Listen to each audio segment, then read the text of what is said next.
தாவேகாவில் வந்திருக்கக்கூடிய தகவல் என்னன்னா, பல இடங்கள்ல ஃபேக்கா பூத் கமிட்டி ஏஜென்ட் லிஸ்ட்டை கொடுத்து ஏமாத்திருக்காங்க அப்படிங்கிறத விஜய் அவர்கள் கண்டுபிடிச்சிருக்காரு. செல்வாக்கு மிக்க ஒரு நடிகர், அவருக்கு தமிழ்நாடு முழுக்க செல்வாக்கு இருக்கு, அவருக்கு எல்லா ஊர்லேயும் கிளைகள் இருக்கு, அவரே வந்து ஒரு போக்கஸா போடுறாரு அப்படின்னா அவருக்கு அப்போ 68,000 பூத்தில் வந்து அவருக்கு கட்டமைப்பு இல்லைன்னு தான். அதனால தான் அந்த கீழே இருக்கிற லோக்கலில் இருக்கிற மாவட்டமோ ஒன்றியமோ இல்லை நகரமோ இல்லை கிளைக்கழகமோ அவங்க என்ன பண்ணுறாங்க, போகஸ் ஆட்களை சேர்க்குறாங்க. நயினார் நாகேந்திரன் வந்து பூத் கமிட்டியில் இருக்கு ஃபோன் பண்ணியிருக்காரு. ஃபோன் பண்ணால் அவன் என்ன சொல்லியிருக்கான், யார் சார் நான் பூத் கமிட்டியா, பாஜகவா, நைனாவா, என்ன நைனா சார் அப்படின்னு எந்த நைனான்னு கேட்டிருக்கான்.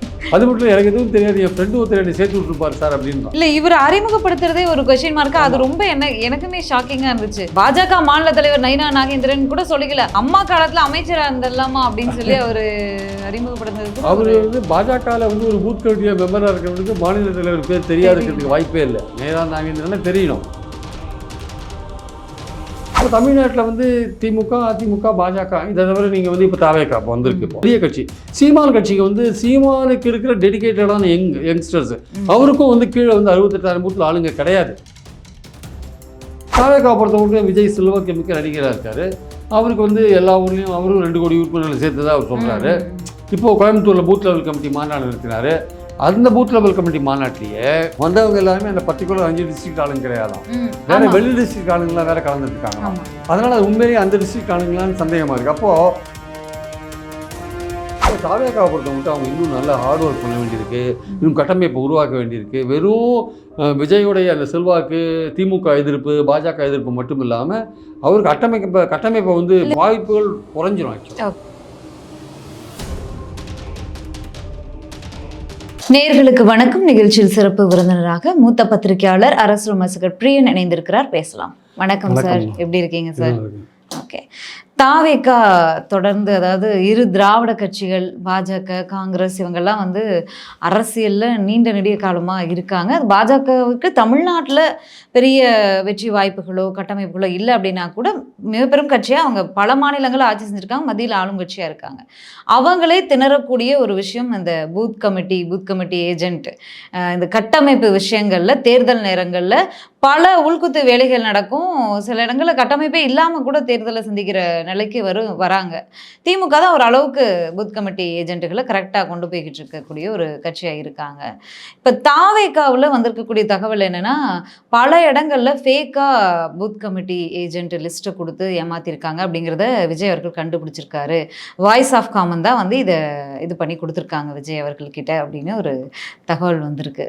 இல்லை, அதாவது ஒரு அரசியல் கட்சி மக்கள்கிட்ட செல்வாக்கு பெற்று அது அதிக மெஜாரிட்டி பெற்று ஆட்சிக்கு வருதுன்னா அரசாங்கம் அந்த தலைவர் மேலே இருக்கிற நம்பிக்கை, இல்லை அந்த அரசாங்கம் செய்திருக்கிற ஒரு நல்ல விஷயங்கள் அதெல்லாம் கொஞ்சம் ஒர்க் அவுட் ஆகும்னா கூட கீழே ஃபீல்டு லெவலில் வந்து வேலை செய்கிறது இந்த பூத் லெவல் கமிட்டி இருக்குல்ல, அவங்களோட பணியும் வகத்தானது. அவங்க தான் வந்து ஒரு பூத்தில் வந்து ஒரு 1300 1400 ஓட்டு இருக்கு வச்சுக்கோங்க. அந்த லோக்கலில் இருக்கிற அவங்க 1400 பேரையும் மானிட்டர் பண்ணி யார் இறந்து போயிட்டான், யார் உயிரோடு இருக்கான், யார் ஷிஃப்ட் ஆகிட்டான், யாருக்கு ஓட்டு இருக்குது, யாருக்கு ஓட்டு இல்லை, எவன் எந்த கட்சிக்காரன்னா அந்த 1400 பேருக்குள்ளே இருக்கிற திமுக ஒரு பூத் கமிட்டி போட்டு அந்த 1400 பேர் ஒரு 10 பேரை போட வச்சுக்கோங்க. அந்த 10 பேருக்கு அந்த ஊரை பற்றியே தெரியும். பெரும்பாலும் சொந்தக்காரனாக கூட இருப்பான் எல்லாருமே. அதனால் அவங்களுக்கு வந்து எக்ஸாக்டாக ஒவ்வொருத்தரை பற்றியும் தெரியும், ஒவ்வொரு ஓட்டரை பற்றியும் தெரியும். ஸோ திமுக மாதிரி கட்சிகள் 70-72 வருஷமாக இருக்கிறதுனால அவங்க வந்து ஒரு சாலிடான அந்த பூத் லெவல் கமிட்டியை வந்து அவங்க ஏற்கனவே உருவாக்கியிருக்காங்க. அவங்க அது எப்போதுமே அவங்களுக்கு ஒரு ஸ்ட்ராங்காக அது இருக்கிறத பார்க்குறோம். அதே மாதிரி அதிமுகவும் உருவாக்கிட்டு வந்தாங்க. ஆமாம், சமீபத்தில் ஒரு சுற்றுப்பயணத்தில் கூட 426 பூத் கமிட்டி நிர்வாகிகளே அப்படின்னு சொல்லி குறிப்பிட்டு எடப்பாடி அவர்கள் பேசினது கூட பார்க்க. அதிமுகவும் அந்த மாதிரிலாம் உருவாக்கியிருக்காங்க. அதிமுகலாம் ஜெயலலிதா காலத்தில் வந்து அவங்களும் சிஸ்டமேட்டிக்காக உருவாக்கியிருக்காங்க. அதாவது வந்து ஒரு எலெக்ஷன்லாம் வந்து கிட்டத்தட்ட ஒரு மாதத்துக்கு முன்னாடியே ஒவ்வொரு ஓட்டரையாக பர்சனலாக அப்ரோச் பண்ணி யார் யார் எங்கெங்கே இருக்காங்க, இறந்து போனாங்க, அவங்க பேர் இருக்கா இல்லையா, இல்லாதவங்களை சேர்க்கறது, அது மாதிரிலாம் விஷயங்கள்லாம் அவங்க பண்ணுவாங்க, அவங்களே பண்ணி கொடுப்பாங்க. இப்போலாம் திமுகலாம் வந்து இப்போது வரப்போகிற எலெக்ஷன்ஸ்க்கு இன்னும் 8-9 மாதம் இருக்குது. இப்போவே பூத் லெவல் ஏஜென்ட்லாம் ஆக்டிவாக இருக்காங்க. ஓரணியில் தலைவர்களும் வீட்டுக்கு வீடு போயிட்டுருக்காங்க, வீட்டுக்கு வீடு போய் வெரிஃபை பண்ணுறாங்க. அதில் ஒரு வாக்குச்சாவடியில் 1500 ஓட்டு இருந்தாலும் 30% ஓட்டை திமுக உறுப்பினராக கன்வெர்ட் பண்ணுறாங்க. அது மாதிரி 2 கோடி பேர் அதில் சேர்த்துட்டு தான் சொல்கிறாங்க. அது எவ்வளோ தூரம். ஸோ அந்த பூத் லெவல் கமிட்டின்றது வந்து ஒவ்வொரு ஓட்டரோடையும் பர்சனல் கான்டாக்டில் இருக்கிற ஒரு அமைப்பு அது. ஸோ அந்த அமைப்பை வந்து வச்சிருக்கிற கட்சிகள் தமிழ்நாட்டில் வந்து திமுக, அதுக்கடுத்து அதிமுக இருந்தது. இன்னைக்கு அதிமுகவுக்கு ஒரு 10-15% இடத்துல அது இல்லை. ஏன்னா காரணம் வந்து இந்த ஓபிஎஸ், தினகரன் அந்த பிரிவு காரணமாக அவங்க டெல்டாலையும் சவுத்லேயும் சில இடங்கள்லாம் அவங்க இல்லை. அதுதான் அடிப்படையான விஷயம். சில கிராமங்களில் அவங்களோட அமைப்பு இல்லை, இப்போ பூத் லெவல் கமிட்டி இல்லை. அதனால் அவங்களுக்கு பாஜக அடுத்து ட்ரை பண்ணி பார்க்குறாங்க. பட் பாஜகலையும் நீங்கள் இப்போ தாவேக்காவுக்கு எப்படி போகஸ் சொல்கிறீங்களோ அதே மாதிரி தான். இல்லை, 500 ரூபாய் 1000 ரூபாய் கொடுத்து பார்ட் டைமாலாம் ஸ்டூடெண்ட்ஸை கூப்பிட்டு ஒரு உதாரணம் சொல்கிறேன். அதை போன பார்லிமெண்ட் எலெக்ஷனில் சவுத் சென்னையில் வந்து பாஜக பூத் கமிட்டி போட்டாங்க. எல்லா இடத்துலையும் 10 பேர் போட்டாங்க. எல்லா பூத்லேயும் 10 பேர் போட்டாங்க. அன்றைக்கி எலெக்ஷனுக்கு முதல் 2 நாள் முன்னாடி அந்த பூத் கமிட்டியில் இருக்கிற ஆளுங்களுக்கு செலவுக்கு பைசா கொடுப்பாங்க. அந்த டிஸ்ட்ரிபியூஷனுக்காக அந்த பாஜக தலைமையிலேருந்து ஆண்கள் ஒவ்வொரு வாக்குச்சாவடிக்கு போனபோது அங்கே போய் பார்த்தபோது அவங்க கொடுத்த லிஸ்ட்டில் 10 பூத் கமிட்டி பேரில் அதில் 6-7 பேர், 4 பேர், 5 பேர் இல்லை. பல இடங்களில் ஆக்சுவலாக பார்த்தா 3 பேர், 4 பேர். இவர் எங்கன்னு கேட்டால் தேடுறாங்க. அப்புறம் 3 பூத் கமிட்டிக்கு சேர்ந்து 3 பேர் அந்த மாதிரிலாம் கூட போடுறாங்க. ஆள் இல்லை. அவங்க கொடுத்த ரெக்கார்டு படி அங்கே ஆள் இல்லை. ஸோ அப்படி ஆள் இல்லாத போது இவங்க கொண்டு போகிற பணத்தை வந்து டிஸ்ட்ரிபியூட் பண்ணதே கொண்டாந்துட்டாங்க. ஸோ அது வந்து தமிழிசை தோல்வி அடைகிறதுக்கு அது தோல்வி அடைஞ்சிருந்து ஓகே, அது போட்டி பலமாக இருந்து தோத்துட்டாங்க. ஆனால் இன்னும் நல்ல ஓட்டு வாங்கியிருக்கலாம். கீழே பூத் கமிட்டி பலம். அவங்களே குற்றச்சாட்டும் வச்சிருந்தாங்க அண்ணாமலை கிட்ட, அப்போதைய தலைவரான அண்ணாமலைகிட்ட, நான் என்னுடைய நிறைய ஏமாத்திட்டாங்க. என்ன உண்மை அதுதான், அவர் ஏமாத்திட்டாங்க. ஏன்னா பர்சனலாக அந்த பூத் கமிட்டியில் இருந்தவங்களாம் எனக்கு நிறைய பேர் தெரியும். அவங்க சொன்னதை வச்சு தான் நான் சொல்கிறேன். அதே மாதிரி பார்த்தீங்கன்னா இப்போ நயினார் நாகேந்திரன் வந்து பூத் கமிட்டியில் இருக்கவங்களுக்கு ஃபோன் பண்ணியிருக்காரு. ஃபோன் பண்ணால் அவன் என்ன சொல்லியிருக்கான், யார் சார், நான் பூத் கமிட்டியா, பாஜகவா, நைனாவா, எந்த நைனா சார் அப்படி, எந்த நைனான்னு கேட்டிருக்கா. அது மட்டும் எனக்கு எதுவும் தெரியாது, என் ஃப்ரெண்டு ஒருத்தர் என்னை சேர்த்து விட்டுருப்பார் சார் அப்படின்றான். இல்லை, இவர் அறிமுகப்படுத்துறதே ஒரு கொஸ்டின் மார்க்கா. அது ரொம்ப எனக்குமே ஷாக்கிங்காக இருந்துச்சு. பாஜக மாநில தலைவர் நைனா நாகேந்திரன் கூட சொல்லிக்கல, அம்மா காலத்தில் அமைச்சராக இருந்தல்லாமா அப்படின்னு சொல்லி அவர் அறிமுகப்படுத்துறது கூட. அவர் வந்து பாஜகவில் வந்து ஒரு பூத் கமிட்டியாக மெம்பராக இருக்கிறவனுக்கு மாநில தலைவர் பேர் தெரியாதுக்கிறதுக்கு வாய்ப்பே இல்லை. நைனா நாகேந்திரன் தெரியணும். அவன் எந்த நைனாவா கேட்குறான்னா அப்போ அவன் யாரை. இல்லை, அண்ணாமலை இந்த அளவுக்கு ரீச் ஆயிருக்காரு, இந்த அளவுக்கு பிரபலம் ஆயிருக்காரு. ஆனா பல இளைஞர்கள் கிட்ட போய் அண்ணாமலை யாரும் தெரியுமான்னு கேட்டா கூட தெரியலன்னு சொல்றாங்க. அண்ணாமலை உருவாக்கின பார்ட்டியோட பிம்பமே வந்து உண்மையா பொய்யான்னு இருக்கு. அந்த கட்டமைப்பு உண்மையா பொய்யா, கீழே ஆளுங்க இல்லையே. அண்ணாமலை தலைமையில் தான் அந்த election social media. So Annamalai உருவாக்கின அந்த இது இருக்குல்ல கட்டமைப்பு, அது உண்மையா பொய்யான்ற ஒரு கேள்வி இருக்கு. அந்த 11% வாங்கிட்டாங்களே தவிர அந்த ஓட்டு தனியா வாங்கலையே சார். அந்த ஓட்டுன்னு பார்த்தீங்கன்னா வந்து 16ல் அவங்க வாங்கினது 3%, 19ல் அவங்க வாங்கினது 5.2%. அதுக்கப்புறம் அதிமுகவோட கூட்டணியில் இருந்தாங்க. அதுக்கப்புறம் வந்து 24 எலெக்ஷனில் தனியாக நின்னாங்க. அப்போது 19ல் வாங்கின 5.2 கம்பேர் பண்ணும்போது அவங்க 5 தொகுதியில் போட்டி போட்டு 5.2 வாங்கினாங்க. இதில் வந்து 23 தொகுதியில் தாமரை சின்னம் போட்டி போடுறது 11% வாங்கினாங்க. அது ஒன்றும் பெரிய அமைதியே கிடையாது. ஏன்னா அதிமுக கூட்டணி இல்லாதனால அதிமுகவுக்கு போகிற சாஃப்ட் இந்துத்துவ ஓட்டு இருக்குல்ல, அந்த ஜெயலலிதா இருந்தபோது அந்த ஓட்டு அது ஆக்சுவலாக அவங்க கொஞ்சம் பாஜக சாயலில் இருந்ததுனால கொஞ்சம் அவங்களுக்கு சாஃப்ட் இந்துத்துவ ஓட்டு போச்சு. அந்த ஓட்டு பாஜக தனியாக நின்றதுனால அவங்களுக்கு ஷிஃப்ட் ஆச்சு. பாஜகவும் அதிமுகவும் ஒன்றா இருந்தால் அது ஒன்றா அவங்களுக்கு போயிடும். இவங்க தனியாக போனதுனால அந்த அதிமுக போக வேண்டிய சாஃப்ட் இந்துத்துவ ஓட்டு ஒரு 4-5% ஷிஃப்ட் ஆச்சு. அதனால தான் 5ன்றது ஒரு 4 ஏறி கூட 2% வந்திருக்கலாமே தவிர அது உண்மையான ஒரு பாஜகவுடைய செல்வாக்கு கிடையாது. அதிமுகவும் பாஜகவும் சேர்ந்துருதுன்னா அந்த ஓட்டு அவங்களுக்கு போகும், ஒன்றாவே அவங்களுக்கு போகிறதுக்கு வாய்ப்பு இருக்குது. தனியாக இருந்ததுனால அதிமுகவுக்கு போகாத பாஜகவுக்கு வந்துடுது. அதனால் அந்த செல்வாக்கு வந்து ஃப்ளக்சுவேட் ஆகுது. ஆக்சுவலாக அது இவங்களுக்குன்னு சொல்ல முடியாது. அதிமுக நாளைக்கு தனியாக போனால் அது தனியாகவே அதுக்கே வரதுக்கான வாய்ப்புகள் கூட இருக்கிறத நான் பார்க்குறேன். ஸோ இந்த சூழல்னால வந்து பாஜகவோட உண்மையான செல்வாக்கு உயர்ந்திருக்கா, அண்ணாமலையினால் உயர்ந்திருக்குன்னா அப்போ கீழே பாட்டம் லெவலில் உங்கள் ஆர்கனைசேஷன் எங்கே? அண்ணாமலை அவர்களே வெற்றி பெற்றிருக்கணும். உங்கள் ஆர்கனைசேஷன் எங்கே பாட்டம் லெவலில் இல்லையே. அப்போ இது பாஜகவுடைய நிலைமை இது.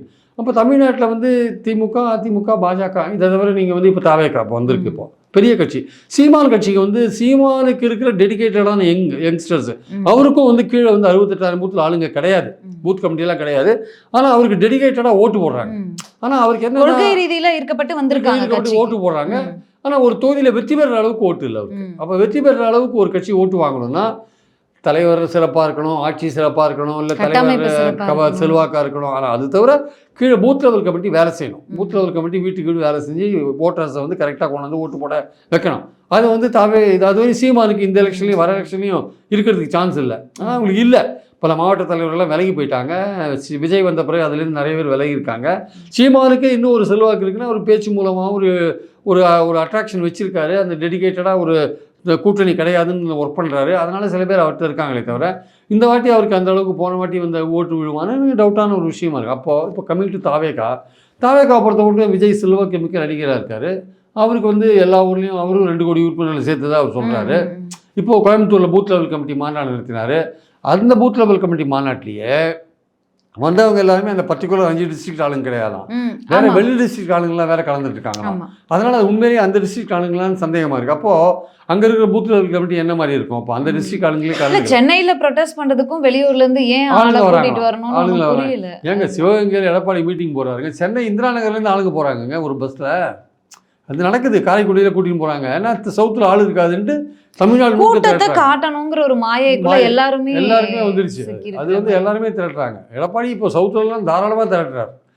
நான் ஒரு யூடியூப்ல நான் பேசிட்டு இருக்கேன், இந்த மாதிரி காரைக்குடியில் இந்த மாதிரி கூட்டம் வந்து நல்லா வந்தது, சிவகங்கையில் நல்லா வந்து சொல்றாங்க, திருப்பத்தூர்ல ஒண்ணுமே இல்லை, அப்புறம் சவுத்துல விளாத்திக்குளத்தில் ஒன்றும் இல்லை, தூத்துக்குடியில் ஒன்றும் இல்லைன்னு அப்படின்னு ஒரு யூடியூப்ல பேசி முடிச்ச பிறகு நான் என்னுடைய செல்லில் பார்க்குறேன், எனக்கு ஒரு மெசேஜ் வருது, காரைக்குடியில் ஆளுக்கு 100 ரூபா 200 ரூபா கொடுத்துருக்காங்க சார், அதான் உங்களுக்கு தெரியல உங்களுக்கு அப்படின்னு ஒருத்தர் அனுப்புறாரு எனக்கு செய்தி.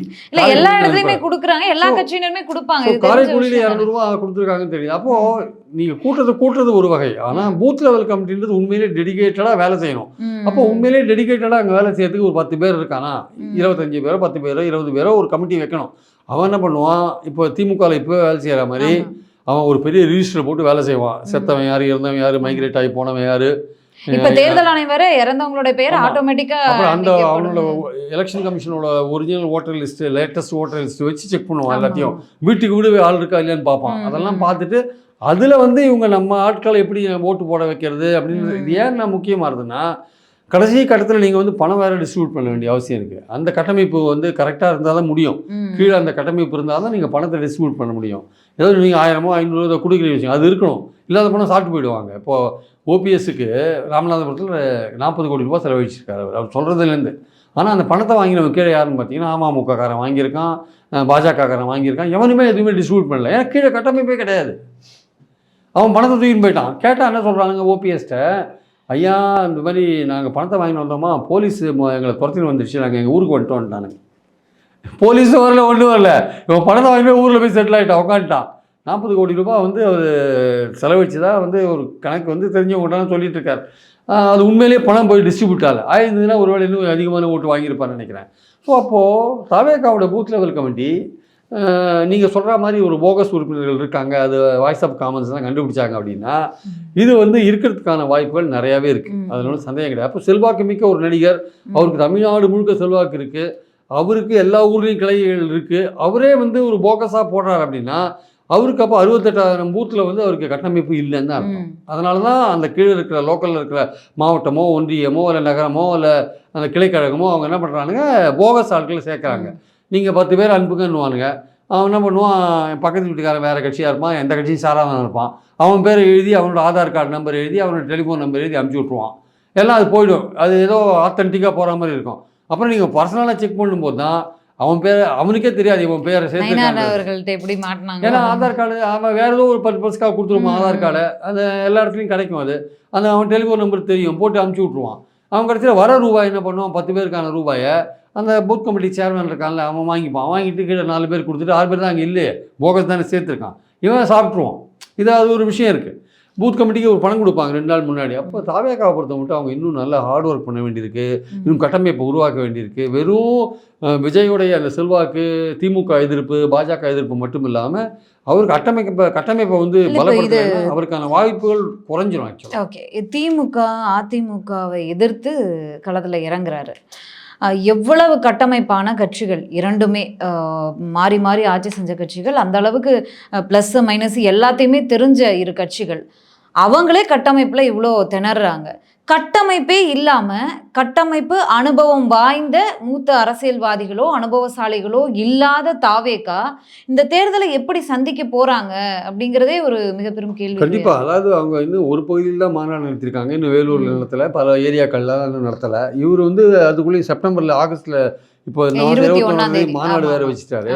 மாநாடுக்கு நல்ல கூட்டத்தை கூட்டுவாங்க, அதுல சந்தேகம் கிடையாது. ஆனால் கட்டமைப்பு கீழே இருந்தால் தான் அவங்க செல்வாக்கு மூலமாக விஜய்க்கு ஓட்டு போடுறவங்க எந்த விதமான பூத் கமிட்டியும் வேண்டாம், நான் விஜய்க்கே ஓட்டு போடுறேன், நம்ம தொகுதியில் விஜய் நிற்கிறாரா, விஜய் சின்ன நிற்கிறான்னு பார்த்து ஓட்டு போடுறவங்க இருக்க தான் செய்வாங்க. ஆனால் நீங்கள் இந்த பூத் கமிட்டியை வச்சுருந்தீங்கன்னா அதன் மூலமாக இன்னும் மோபிலைஸ் பண்ணி அதிகமான ஓட்டுக்களை வாங்க முடியும் உங்களால். அது வந்து உங்களுக்கு ஒரு இழப்பு தான். அது அதாவது உங்கள் செல்வாக்கு மூலமாக வெற்றியை நோக்கி போகணும்னா கண்டிப்பாக அந்த அமைப்பு கீழே வேணும். அந்த அமைப்பு இல்லாட்டி ஒரு பாப்புலராக இருக்கீங்கிறதுக்காக உங்களுக்கு வர ஓட்டு தானா வரும். நான் இப்போ சீமான் எல்லாருக்குமே அந்த சந்தேகம் இருக்கு. விஜய்க்கு தான் அவ்வளவு கூட்டம் கூடுதே, கட்டமைப்பு இருந்தா என்ன இல்லாட்டா என்ன, வாக்க வந்து குத்திட்டு போறாங்க அப்படி அப்படிங்கிற நீங்க ஒரு ஒரேடியாக சொல்ல முடியாது. ஏன்னா கடைசி நேரத்தில் கீழே மற்ற கட்சிகள் வேலை செய்வாங்கல்ல, ஆமா ஆமா அவங்க பணம்லாம் கொடுப்பாங்கல்ல, அவங்க பணம் கொடுக்குறது பூத் லெவல் கமிட்டி ஆட்கள் மூலமாக தானே கொடுப்பாங்க. அப்போ அந்த ஓட்டை திருப்புவாங்கல்ல.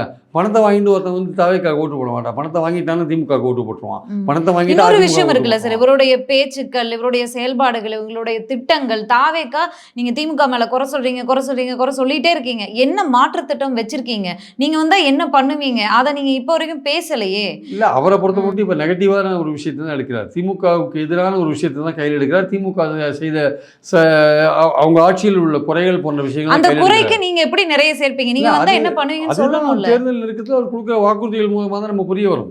தேர்தல் பயணத்தும் போதோ இல்லை தேர்தல் பயணத்தும் போது ஒரு பேசுகிற விஷயங்களோ, இல்லை தேர்தலுக்கு முன்னாடி அவருடைய தேர்தல் அறிக்கை மூலமாகவும் நமக்கு தெரிய வரும். பட் இப்போ வந்து திமுகவுக்கு எதிரான ஒரு ஓட் பேங்கை அவர் கையில் எடுக்கிறார்.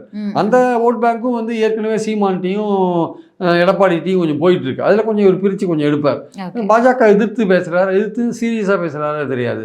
அதுவும் அந்த ஓட் பேங்க் திமுகவுக்கு ஒரு ஓட் பேங்க், அதில் கொஞ்சம் எடுக்கிறதுக்கான வாய்ப்பு இருக்குது.